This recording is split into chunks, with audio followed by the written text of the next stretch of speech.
Bonjour tout le monde, Marie-Carl Lemay avec vous ce matin.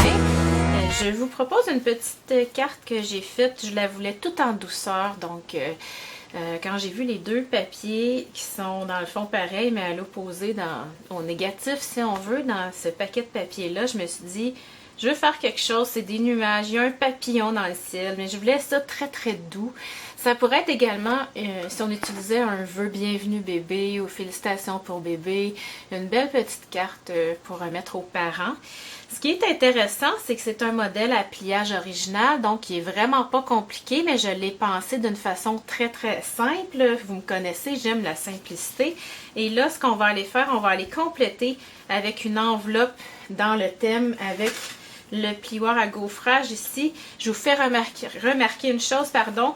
Les nouveaux plioirs à gaufrage sont 6 par 6, si je ne me trompe pas là. Oui, c'est ça, bien 6 par 6. Donc, on peut gaufrer encore des surfaces plus grandes qu'avant. C'est vraiment intéressant. Et je ne sais pas si vous avez remarqué, mais les papillons font fureur, pas juste dans la collection Stampin' Up, mais on dirait que même dans la décoration intérieure, il y en a beaucoup. Alors aujourd'hui, je m'amuse avec Watercolor Wings et je vais vous montrer une petite twist, si je peux me permettre, avec la perforatrice BT ici. Et puis, les framelits qui sont assortis au jeu Watercolor Wings que j'ai ici. Donc, il y en a 2 dans le paquet. Alors, je vous montre tout de suite la carte.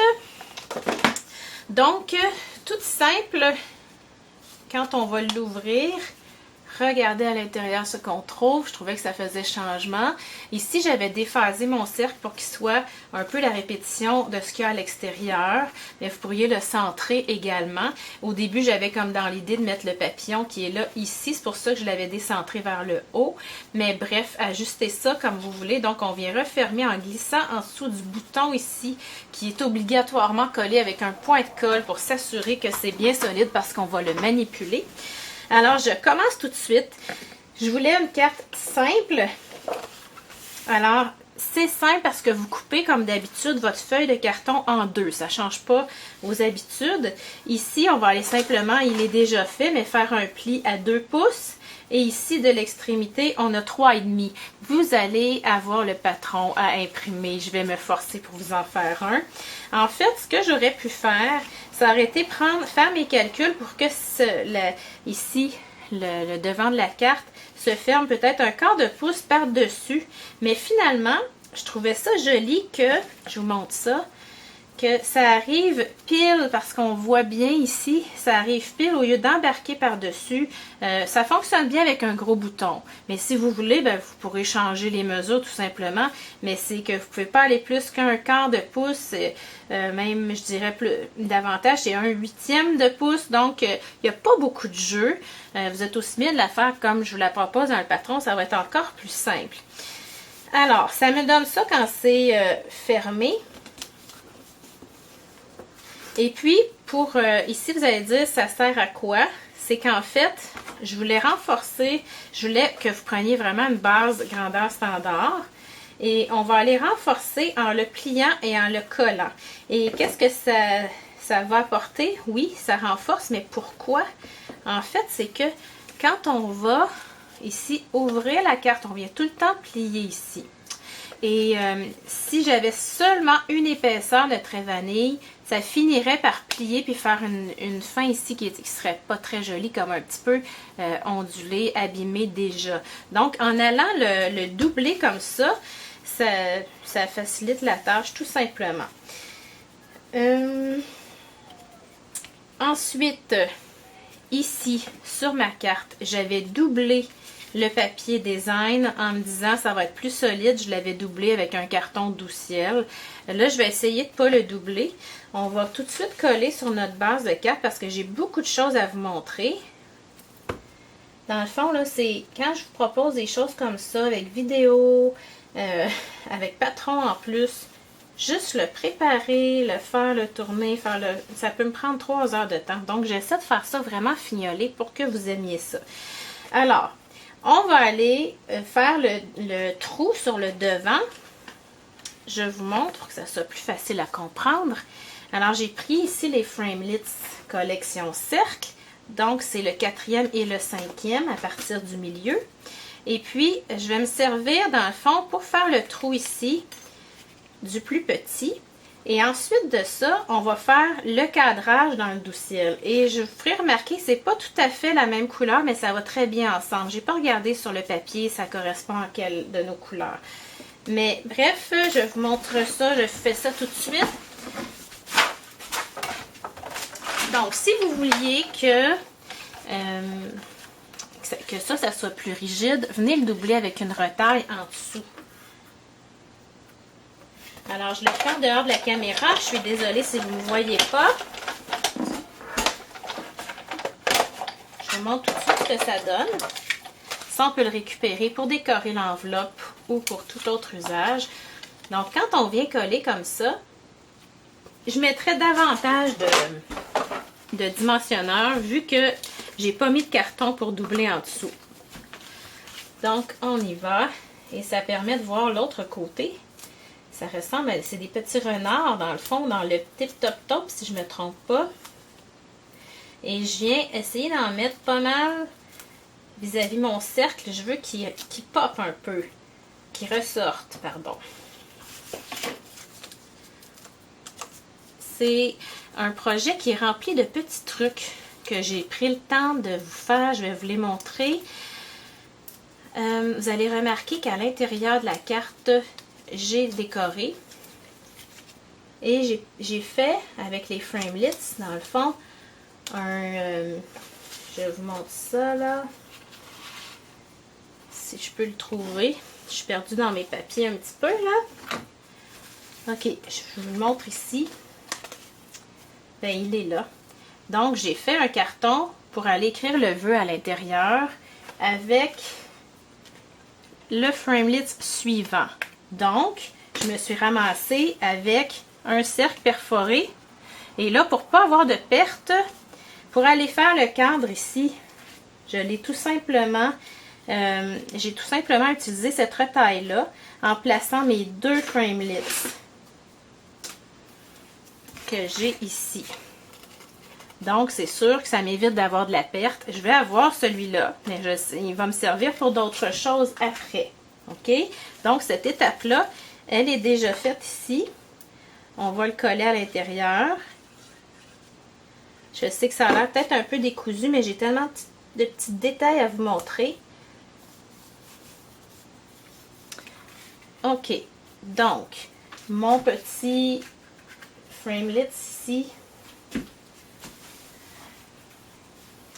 qui est déjà fait. Alors, je pourrais faire le perforer, faire de la fausse couture, ça serait très joli. Sauf que là, je trouvais que c'était assez de détails. Voyez-vous, ça prend forme assez rapidement. Et là, on est rendu aux papillons. Et les papillons au pluriel. Donc, avec Watercolor Wings, c'est de l'estampage à 3 étapes. Donc, ici, j'ai fait la première étape qui est le fond. Après, c'est en narcisse délice en passant. Après, j'ai été superposée. Je vais le faire devant vous parce qu'il faut que j'en fasse 2. Ici, une autre étampe de détail. Là, je ne vais pas me mettre par-dessus, là, mais je vois pas bien. OK, d'autres détails ici. Et j'aurais pu rajouter cette dernière étape-là, la 3e. On peut les utiliser séparément ou tout ensemble également.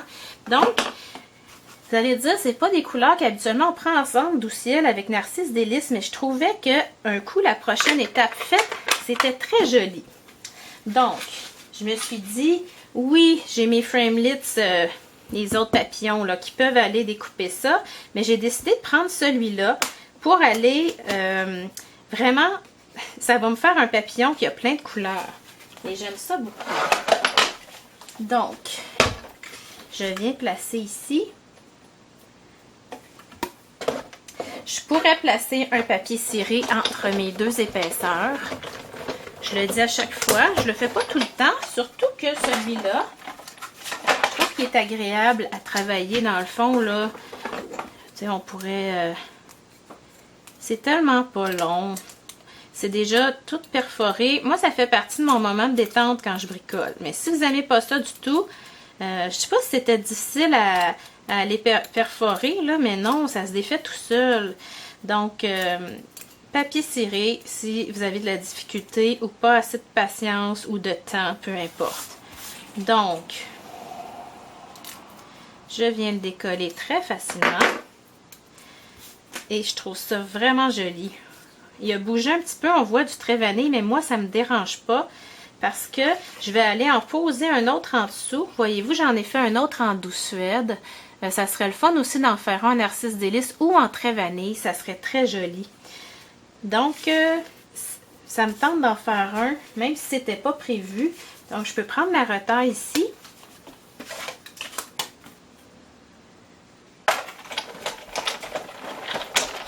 Et je vais vous donner une petite idée. Je l'ai placé au centre. Ici, ça peut me faire une belle décoration d'enveloppe ou autre chose.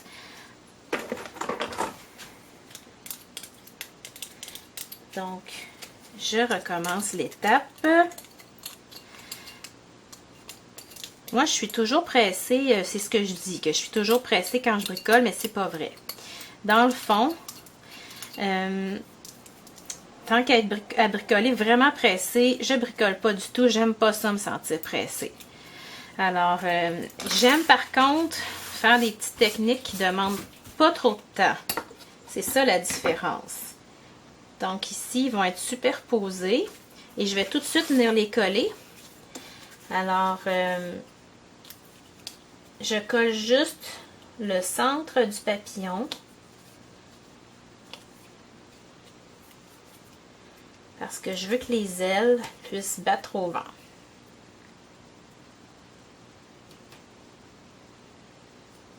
Ensuite de ça, on va tout de suite le décorer. Alors, petit truc, pressez sur vos perles avant d'aller les chercher avec vos ciseaux. Là, j'en ai deux qui sont prises après mes doigts. Donc, j'en mets deux petites et une moyenne.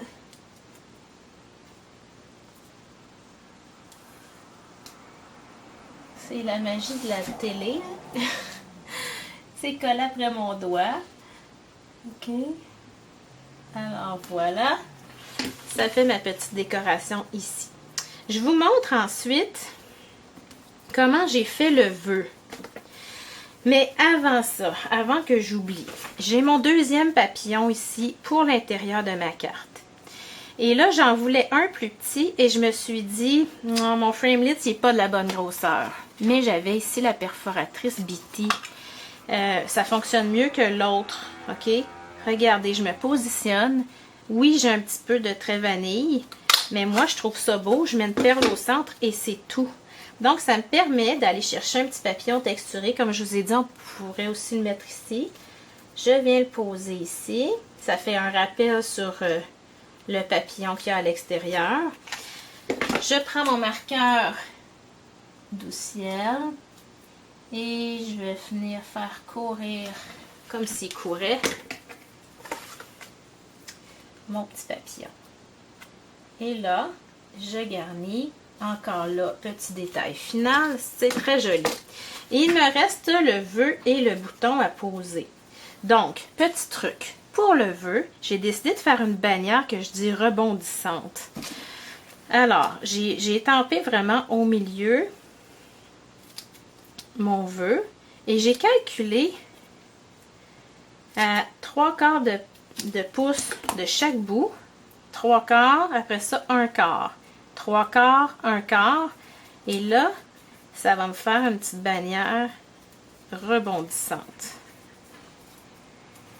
Voyez-vous, ça me fait ça. Donc, quand quand je la sors de la carte, ben, le vœu, il s'en vient en dimension.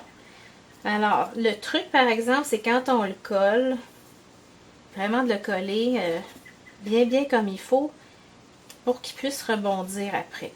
OK? Alors, ça me fait un petit rond comme ça, voyez-vous, une petite courbe. Je trouve ça très beau. Alors, il ne manque qu'une touche, je pense, de Smoosh Spritz, hein? C'est mon habitude. On vient glisser ici mon bouton avec la petite ficelle vanille et argent. C'est très joli. Et on complète la carte avec l'enveloppe assortie qui a été passée avec le plioir à gaufrage.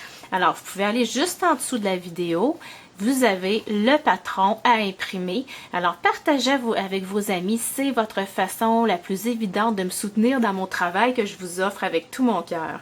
Alors, bonne journée!